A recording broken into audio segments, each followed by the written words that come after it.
Hello viewers. Dead தீர்ப்புக்கு எதிராக இந்திய மாநிலங்கள் முழுவதிலும் பார்த்தீங்கன்னா இந்த சீராய்வு மனு தாக்கல் அப்படிங்கிறத பண்ணிட்டு தான் இருக்காங்க.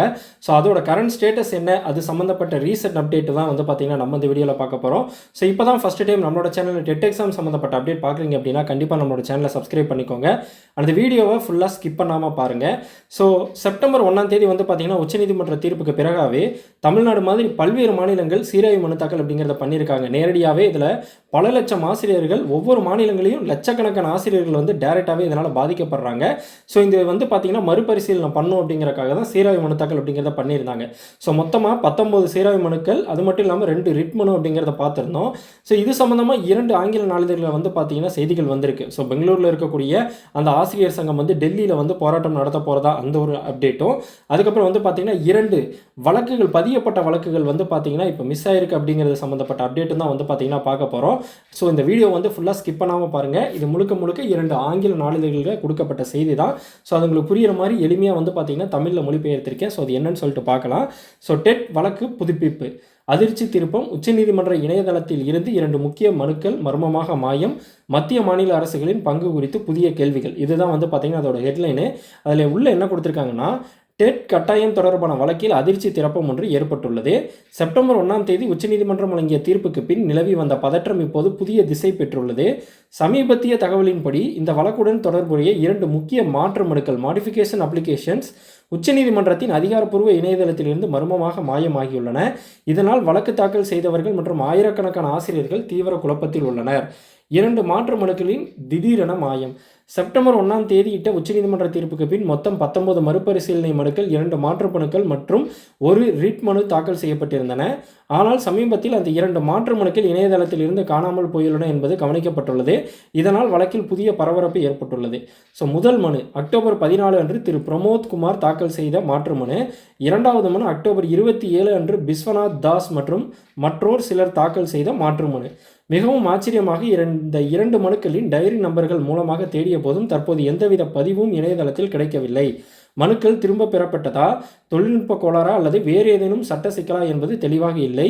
தற்போதைக்கு 19 மறுபரிசீலனை மனுக்கள் மற்றும் 1 ரிட் மனு மட்டுமே இணையதளத்தில் காணப்படுகிறது. மத்திய மற்றும் மாநில அரசுகளின் அமைதியால் குழப்பம் அதிகரிக்கிறது. செப்டம்பர் 1 தீர்ப்புக்கு பிறகு இதுவரை 2 மாதங்கள் 7 நாட்கள் ஆகியும் மத்திய அரசு எந்தவித நடவடிக்கையும் எடுக்கவில்லை. வரவிருக்கும் குளிர்கால நாடாளுமன்ற அமர்வில் இந்த விவகாரத்தில் எந்த சட்ட திருத்தம் அல்லது ஆணை கொண்டு வரப்படுமா என்பதற்கு இதுவரை எந்த தெளிவும் இல்லை. இதனால் ஆசிரியர்கள் மேலும் விரக்தி அடைந்துள்ளனர். வழக்கின் எதிர்காலம் குறித்து பெரும் குழப்பம். இந்த வழக்கின் எதிர்காலம் தற்போது பல கேள்விக்குறிகளால் சூழப்பட்டுள்ளது.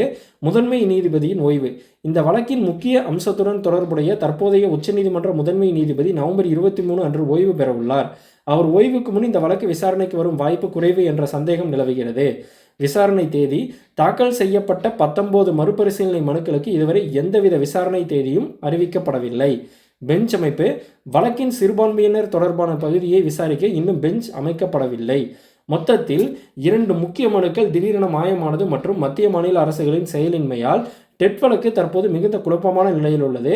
மனுதாரர்களும் மாநில ஆசிரியர்களும் அடுத்தடுத்த முன்னேற்றங்களை ஆவலுடன் எதிர்நோக்கி காத்திருக்கின்றனர். இது பார்த்தீங்கன்னா ஒரு செய்தித்தாளில் ஒரு முக்கியமான அப்டேட். நெக்ஸ்ட் நம்ம பார்க்க போகிறது என்னன்னு பார்த்தீங்கன்னா, பெங்களூரில், கர்நாடகாவில் என்ன நடக்கு அப்படிங்கிறது பார்த்தீங்கன்னா ஒரு நியூஸாக கொடுத்துருக்காங்க. ஸோ பெங்களூரில் மாநிலத்தின் ஆயிரக்கணக்கான ஆசிரியர்கள், தற்போது பணியில் உள்ளவர்களும் உட்பட அனைத்து ஆசிரியர்களும் கட்டாயமாக ஆசிரியர் தகுதி தேர்வை எழுதி தேர்ச்சி பெற வேண்டும் என்ற தீர்மானத்தை எதிர்த்து நவம்பர் 24 அன்று நியூ டெல்லி நோக்கி பேரணி நடத்த உள்ளனர்.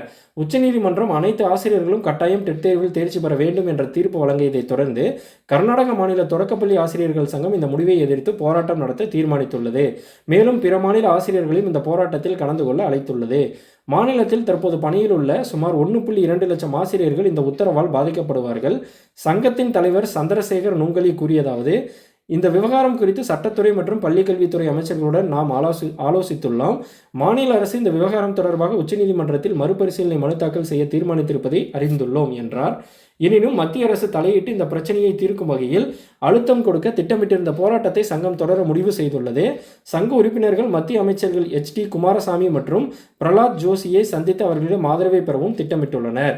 தற்போது பணியில் உள்ள ஆசிரியர்கள் டெட் தேர்வை கட்டாயமாக எழுத வேண்டிய அவசியம் இல்லை. அவர்கள் தேவையான தகுதியுடன் அரசால் நியமிக்கப்பட்டவர்கள். இந்த தேர்வு புதிய ஆசிரியர் வேட்பாளர்களுக்கே கட்டாயமாக இருக்க வேண்டும் என்று நுங்களை கூறி பிரதமர் நரேந்திர மோடியையும் மத்திய கல்வி அமைச்சர் தர்மேந்திர பிரதானையும் சந்திக்க முயல்வதாக தெரிவித்தார். ஸோ இது வந்து பார்த்தீங்கன்னா பெங்களூரில் நடந்துட்டு இருக்கக்கூடிய விஷயம். ஸோ இந்த மாதிரி வந்து பார்த்திங்கன்னா பல்வேறு மாநிலங்களில் இந்த டெட் தீர்ப்புக்கு எதிராக வந்து பார்த்திங்கன்னா பரபரப்பாக போயிட்டுருக்கு. ஸோ இதில் நம்ம ஆல்ரெடி நிறைய பார்த்துருந்தோம். ஸோ இதனால் வந்து எம்டி வகுப்பறைகள் உருவாவதற்கான வாய்ப்பு இருக்குது. ஆல்ரெடி வந்து பார்த்திங்கன்னா நிறைய வேகன்சி, நிறைய மாநிலங்களில் டீச்சர் பற்றாக்குறை இருக்கக்கூடிய சூழ்நிலையில் இந்த மாதிரியான ஒரு 2 வருஷத்துக்குள்ளே அவங்க கண்டிப்பாக டெட் கிளியர் பண்ணி ஆகணும் அப்படின்னு சொல்லி இன்கேஸ் நிறையா பேர் ஒரு குறிப்பிட்ட பர்சன்டேஜ் ஆஃப் பேர் வந்து கிளியர் பண்ணாமல் போயிட்டாங்கன்னா அப்போ அந்த இடத்துல ஆசிரியர் பற்றாக்குறைகள் அதிகமாக வருவதற்கான வாய்ப்புகள் இருக்குது. அண்ட் ஸ்பெஷல் டெட் அப்படிங்கிறத பொறுத்த வரைக்கும் தமிழ்நாடு தான் வந்து இப்போதைக்கு வந்து அறிவிச்சிருக்காங்க. இன்னும் சில மாநிலங்கள் அதை பற்றின பரிசீலனையில் இருக்காங்க. பட் செப்டம்பர் இப்போ தீர்ப்பு வந்து கிட்டத்தட்ட 2 மாதம் வந்து பார்த்திங்கன்னா ஆச்சு. ஓகேங்களா, மொத்தம் இருக்கக்கூடிய 24 மாதம் அவங்க கொடுத்த கெடு 24 மாதம் 2 வருஷத்தில். அதில் 2 மாதம் முடிஞ்சு இப்போ இன்னும் 22 மாதம் தான் வந்து பார்த்திங்கன்னா இருக்குது. ஸோ எந்தெந்த மாநிலங்கள் இந்த சிறப்பு டெட் தேர்வு அறிவிக்க போகிறாங்க, இல்லை இதை பற்றி இந்த நாடாளுமன்ற கூட்டத்தொடரில் விவாதிக்கப்படுமா? ஏன்னா இது நாட் ஒன்லி ஒரு ஸ்டேட் சம்மந்தப்பட்ட விஷயம் கிடையாது, இது ஓவராலாக இந்தியாவில் இருக்கக்கூடிய அரசு ஆசிரியர்கள் சம்மந்தப்பட்ட விஷயம். ஓகேங்களா, ஸோ இது குறித்து என்ன பேச போகிறாங்க, இதுக்குன்னு தனியாக ஏதாவது விசாரணை ஆணையம் அந்த மாதிரி ஏதாவது அமைப்பாங்களா அப்படிங்கிறதையும் வந்து பார்த்திங்கன்னா பார்க்கலாம். ஏன்னா குறைகள் கேட்கப்படும் கண்டிப்பாக தொடக்க கல்வி ஆசிரியர்கள், அதே மாதிரி இப்போ தனியார் அரசு ஆசிரியர்கள் மற்றும் அரசு உதவி பெறும் ஆசிரியர்கள்ட்ட இதை குறித்து கண்டிப்பாக கருத்து கேட்பாங்க. ஸோ அதுக்காக வந்து பார்த்திங்கன்னா எதுவும் அமைக்கப்படுமா அப்படிங்கிறதையும் வெயிட் பண்ணி பார்ப்போம். ஸோ மேலும் டெட் எக்ஸாம் சம்மந்தப்பட்ட அப்டேட்களுக்கு நம்மளோட சேனல் வீடியோஸ் தொடர்ந்து பாருங்கள். இந்த வீடியோ பிடிச்சிருந்தா உங்களோட ஃப்ரெண்ட்ஸ்க்கும் ஷேர் பண்ணுங்கள். நம்மளோட சேனலை சப்ஸ்கிரைப் பண்ணுங்கள்.